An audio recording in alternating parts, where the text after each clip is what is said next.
everybody, and welcome back to another episode of the Proud to Work in Cannabis podcast. I'm really excited today because first off, I can't believe that anybody in this world is actually inbounding us to come on to our podcast. So our guest today, David Charles, who's the CEO and co-founder of Mood, he has a PR team, and somebody from their PR team reached out to us to have David come onto the show, which, first off, like I said, I can't believe anybody would want to come onto our show, but we're happy that they do. And anyway, in the email, they were talking about how David's company Mood is on track to doing $100 million in revenue this year with no outside investors. It's a hemp-derived THC company that makes products tailored to your mood. Started doing research on David and the product, and it all just sounds super cool. So of course I wrote back and we scheduled David right away. And so David, it's so great to meet you. I'm sorry we hadn't met before, and thank you for being here today. I can't wait to dig into your story. Yeah, thank you for having me, Carson. It's a pleasure to meet you. And now, David, where are you calling in from today? I am in Oklahoma City, which is Mood's physical nexus, where we have our distribution center, which now has about 85 folks and growing every week.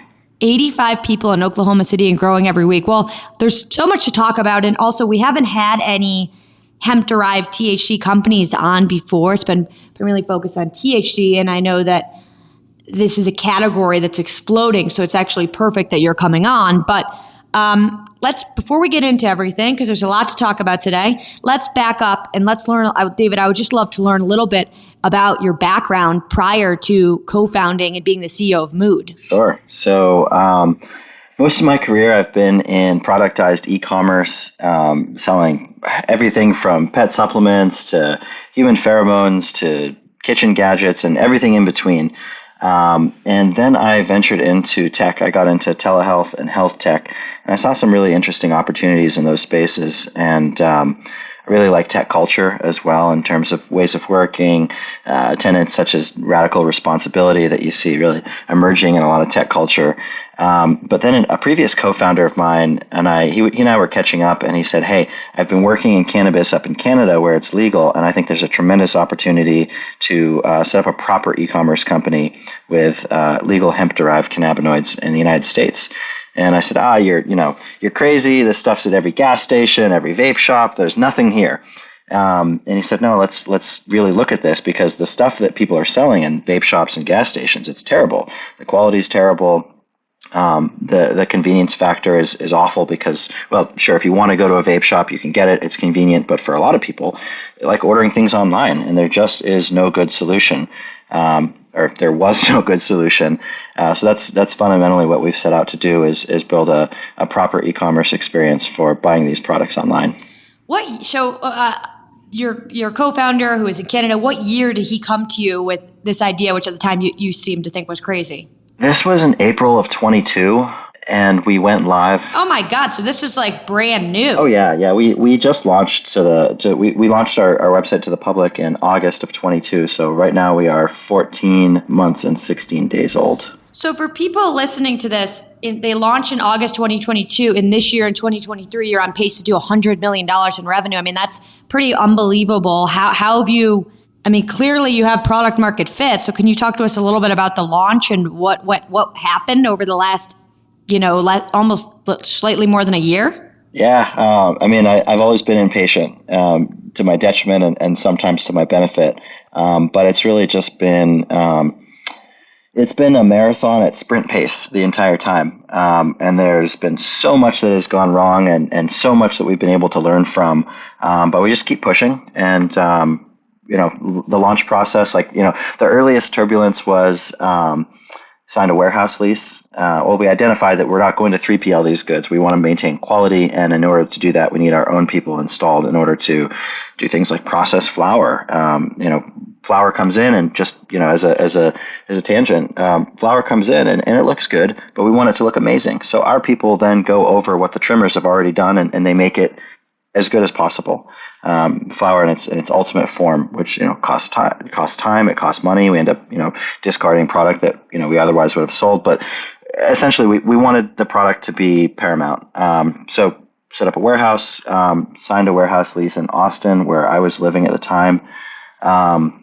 And then I think it was 3 or 4 days later, I was up at 1 or 2 just reading a bunch of cannabis industry stuff, and I saw that the state of Texas, 24 hours prior, had just passed legislation that banned the processing of industrial hemp in the state of Texas. You could still sell it, smoke it, possess it, but you could no longer take a pound of it and break it down into eighths. So that was the first hurdle, and that was on a Friday night. By Monday morning, I was in Oklahoma City and signing a new warehouse space. So it's been a series of many of those. So I think some people just might be a little bit confused about hemp-derived THC, Delta-9 in general. Could you explain it to somebody that literally might not know anything? Absolutely.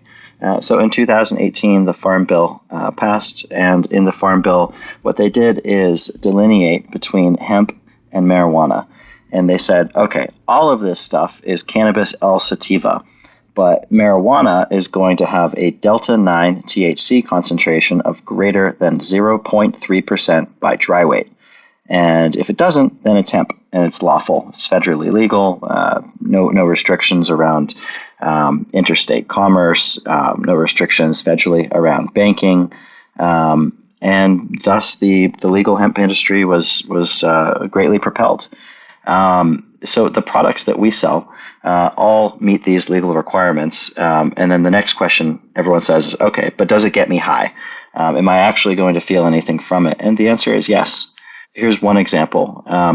When people say THC, what they actually mean is Delta-9 THC. It's an isomer of THC that's abundant in the marijuana plant, the marijuana variant of cannabis. But if you read the letter of the law, it deals with dry weight. So, for example, the hemp plant still does grow THC. It still produces THC. You can extract that Delta-9 THC and put it into a gummy. So if you take a 5.5 gram gummy, which is your standard size cannabis gummy, it's a little square. You can, on a dry weight basis, you can put 15 milligrams of Delta-9 THC into that 5.5 gram gummy, and it ends up being 0.27% of Delta-9 THC by dry weight. Now, if you're brand new to cannabis, you might say, well, 15 milligrams, that doesn't sound like much. But no, it is. Your average user is going to be very affected by 15 milligrams of THC. And we have similar legal ways through in our other product categories as well. And for people that are not, or if you're on your phone or in front of your computer, you should go to hellomood.co and you can shop all of the various products that you have, which I want to talk about a little bit, but I'm on the website right now. You have smokable flower, edibles, vape, pre-rolls, concentrates. So, David, out of all these products that you've launched, which by the way, it's incredibly impressive how quickly you've gotten this business up with all these products. Right now, what are you seeing as the best selling product or category? Sure. I'd say it's fundamentally split between gummies and flowers.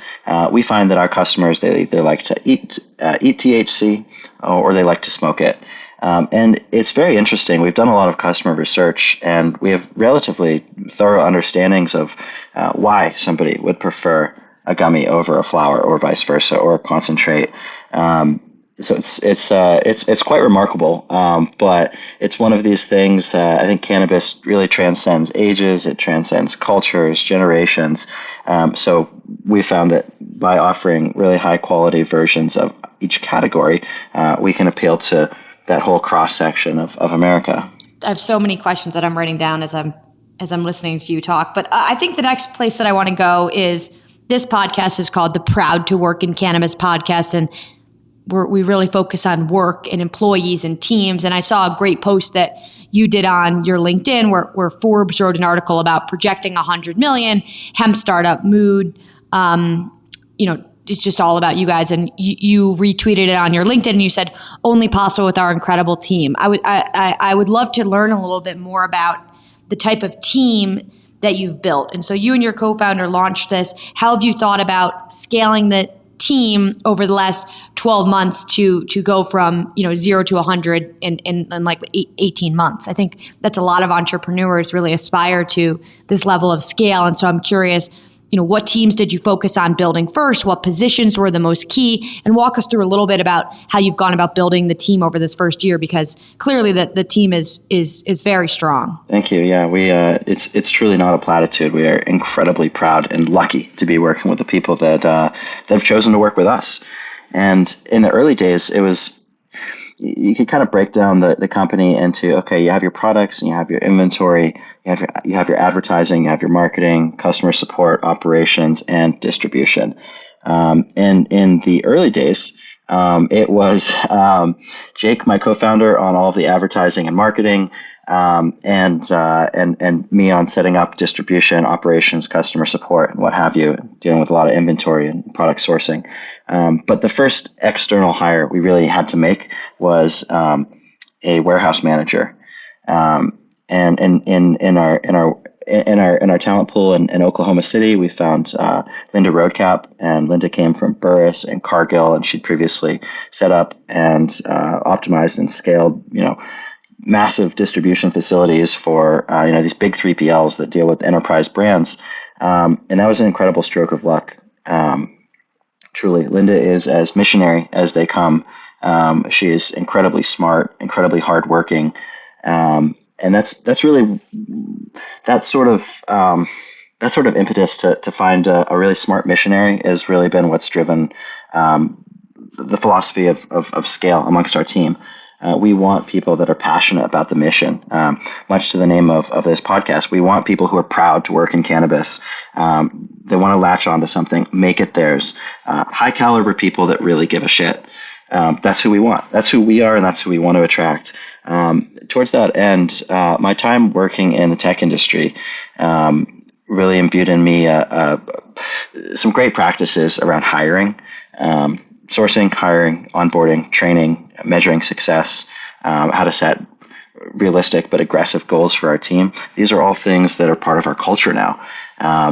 So that's kind of the start of it. And then over the last 18 months, we've grown. Our team is right now, I think it's around 165, 170.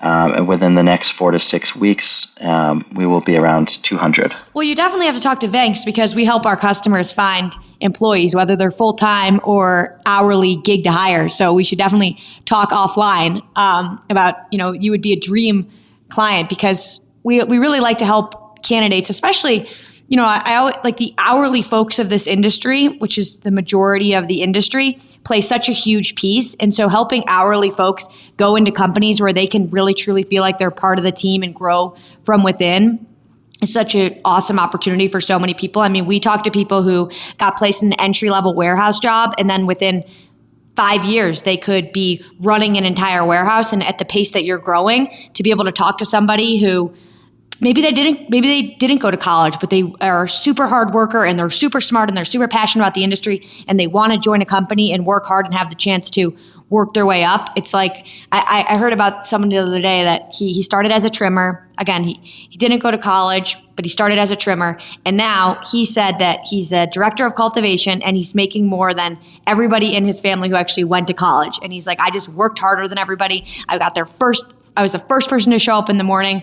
I was the last one there. I worked my way up every single position, and now I'm running like 3 huge cultivation facilities. And like, that's possible because of companies in the cannabis industry. And it sounds like there's massive opportunities for people to join your company. Yeah, absolutely. And there truly is. I mean, I didn't go to college. My co-founder didn't go to college. Our CTO dropped out of college. I love it. Yeah. Our CFO has a degree. That's good. It's helpful in a numbers guy. There's a lot more than that. But to your point around... I don't even know what I was doing at college. I mean, I was starting my first company, a student travel company, and I was using the other students as my customers. You know what I mean? I think that's what I got out of college. But yeah, look, I think it's for some people, but it's super cool to hear that someone like you that didn't go to college is able to build $100 million business, and it should be inspiring to other people. Where do you think you get your entrepreneur drive from? Probably my father. My father, he was right out of he went to college, and right out of college he drove nuclear submarines for the Navy, and then he went into industrial engineering and manufacturing.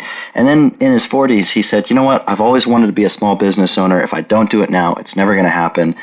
So he bought a chocolate factory in Maine, and we moved to Maine, and it was a small handcrafted candies, lots of pride, amazing quality ingredients, all the rest of it. And I grew up with that.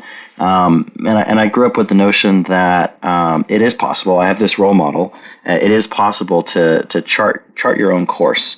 So I've always been fascinated with entrepreneurship. And like I said, I'm very stubborn, and you need that as an entrepreneur. That's for sure.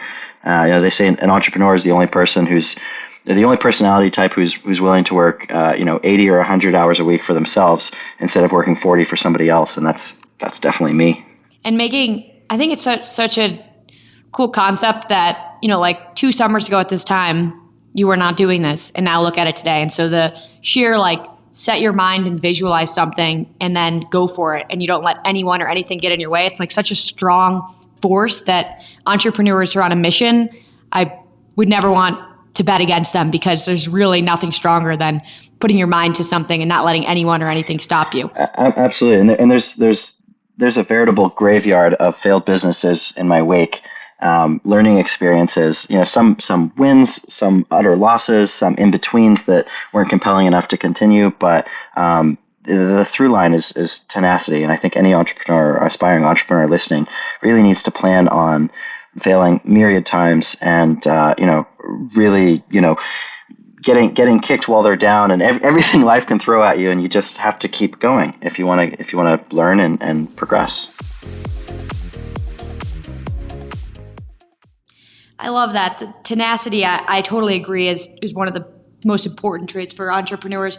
Well, from some of you just mentioned that you had some businesses that maybe didn't go exactly as the way that you planned. What are some of the lessons that you've learned in your previous businesses that you've now taken into your new business? The through line is really going to be, it's going to sound funny, but sustainable growth. Not growing. Coming from the guy going from 0 to 100 million in 12 months. Yeah, I love it. Yeah.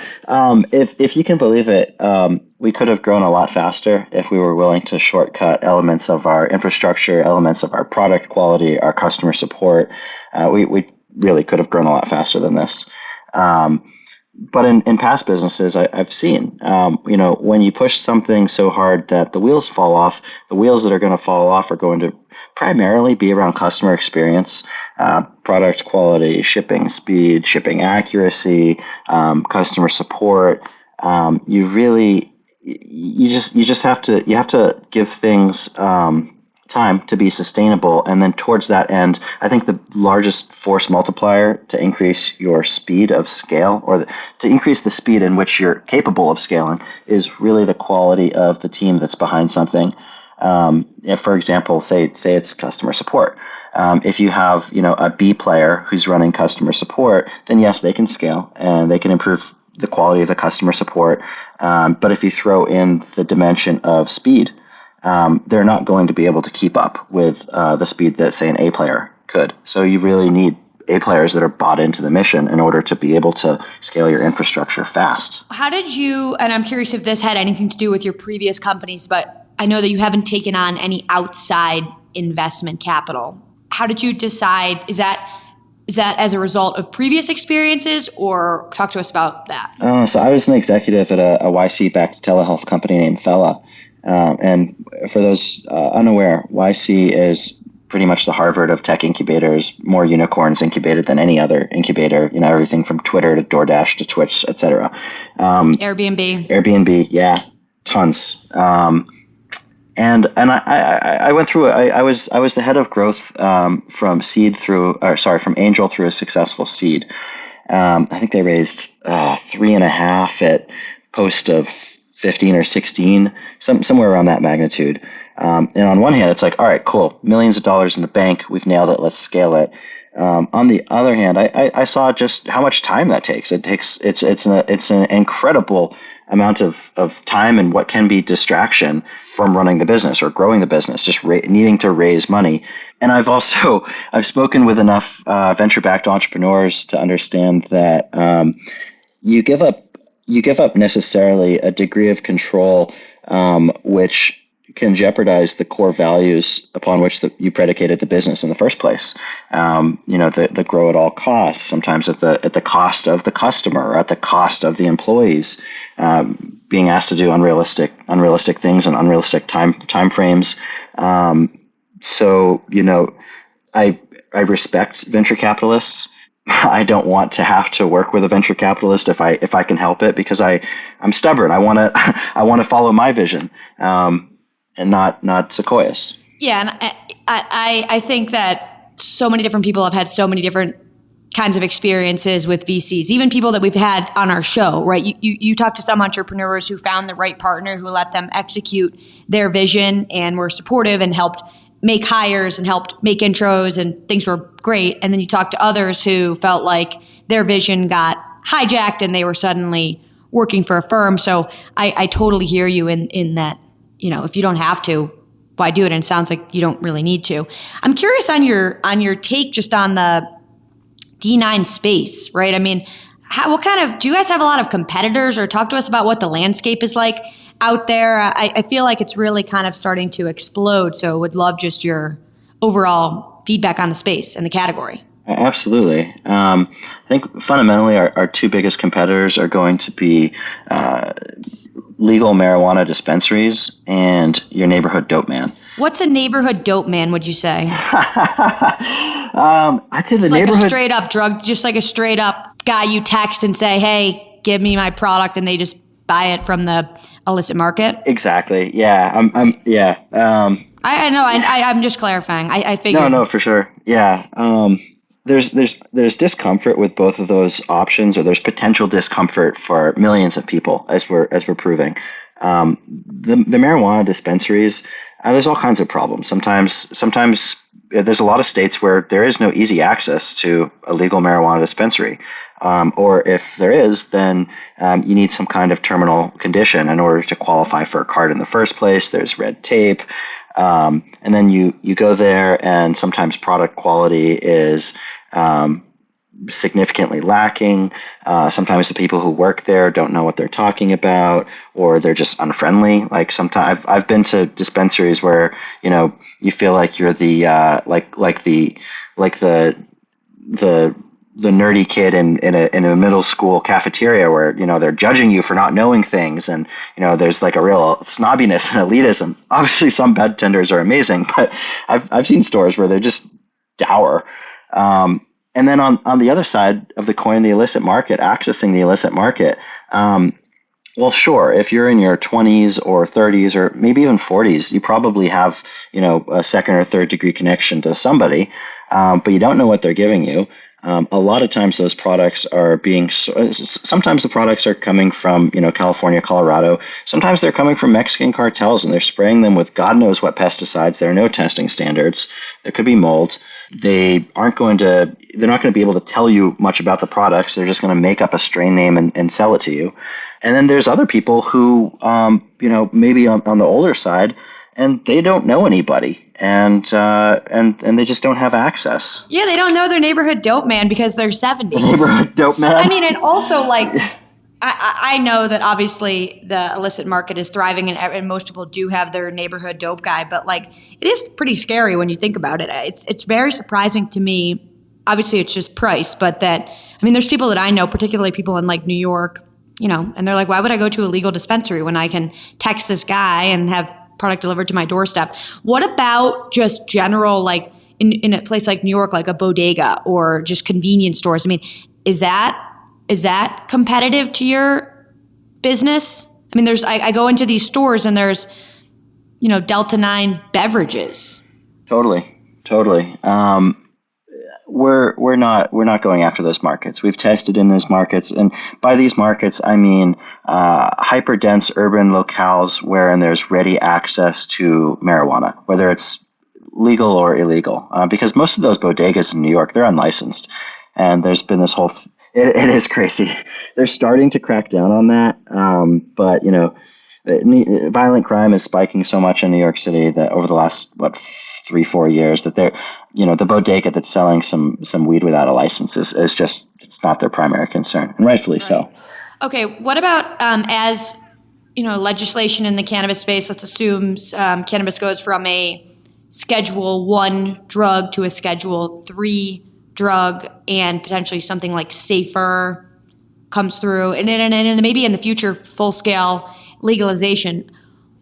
How does that impact your category, and in your mind, what changes at that moment? Sure. So for those unaware, being that marijuana is a Schedule 1 drug or Schedule 1 substance, they pay taxes the same way that a heroin dealer pays taxes, in that they cannot deduct any business expenses. So they're effectively being taxed at 80%. And when you have a business that's being taxed at 80%... Which, folks, just for listening, this is 280E. We've had, experts on 280E come in. And so if you haven't listened to some of the podcasts, you should go back and listen to Jeremy Burke and Bo Whitney's episode on Proud to Work in Cannabis, where we talk about how 280E negatively impacts businesses. But, exactly what David just said, it's a big issue, and David doesn't have to pay this tax. But David, keep going. I just wanted to, pump those other episodes. Absolutely. Of course.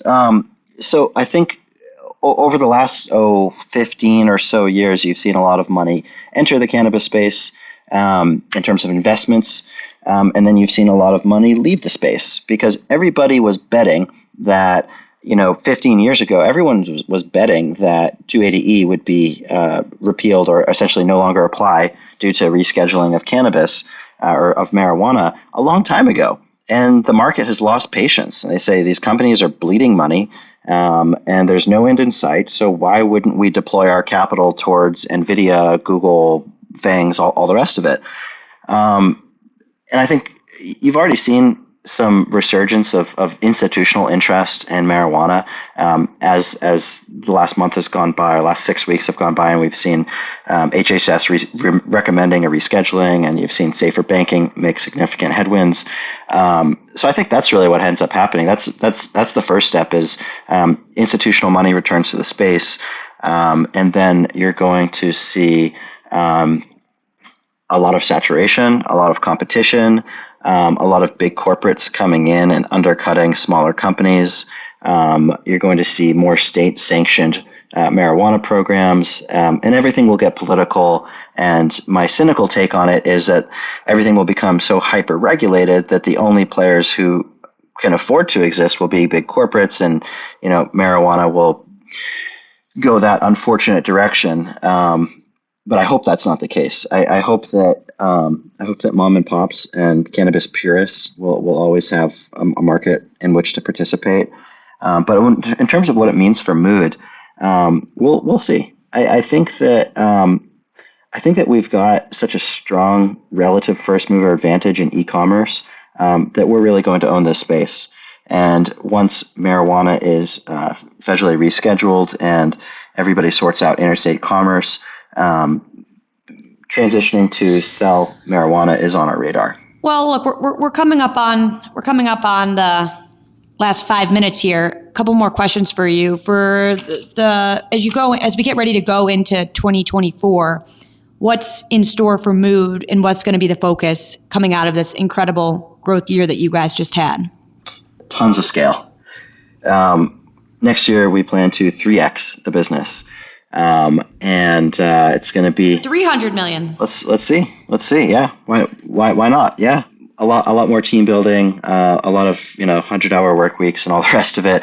In terms of some interesting product stuff, we've just launched THCA flower, which is, it's a beautiful addition to our product line. Early feedback is tremendous. So we're going to be scaling into THCA, working on our supply chain a lot more, and ensuring continuity of supply, continuity of quality. And then on the gummy side, for the last 6 months or so, we've been in R&D producing functional gummy SKUs that are really innovative. Those we'll be launching those in Q4 of this year, probably in the next 6 weeks, 8 weeks. and then leaning really heavy into functional gummies in 24. Functions such as we have gummies coming out for menopause symptom relief, menstrual relief, testosterone boosting, sexual euphoria, which is going to be a fantastic one because we sure think that cannabis makes sex a lot more fun, and it'd be amazing to capture that lightning in the bottle of a gummy form. Wow. So you've got a lot going on the product front too. Do you happen to be going to MJ Biz in November? Katie, our director of strategic projects, is. Oh, cool. We'll have to look out for her there. And if people want to get in touch with you, want to get in touch with the business, want to learn about job opportunities or just shop your products or just talk to somebody, what's the best way for them to get in touch with all of you guys? So anybody can check us out at hellomood.co. And if they're interested in contacting us, potentially about job opportunities or just keeping up with us, our LinkedIn page is going to be the best way of doing that. Awesome. David, well, thank you so much. I'm excited to have you on in a year. I just made a note of it. You have to come back on in a year so we can catch up on 2024. I can't wait to hear how it goes. And I'm hoping that we'll get the chance to work together and maybe Vanks can even help you find a couple people. Yeah, likewise. Thank you so much for having me on. And I look forward to our catch up in a year as well. Sounds great. Have a great day, David. Thank you. You too. Thank you.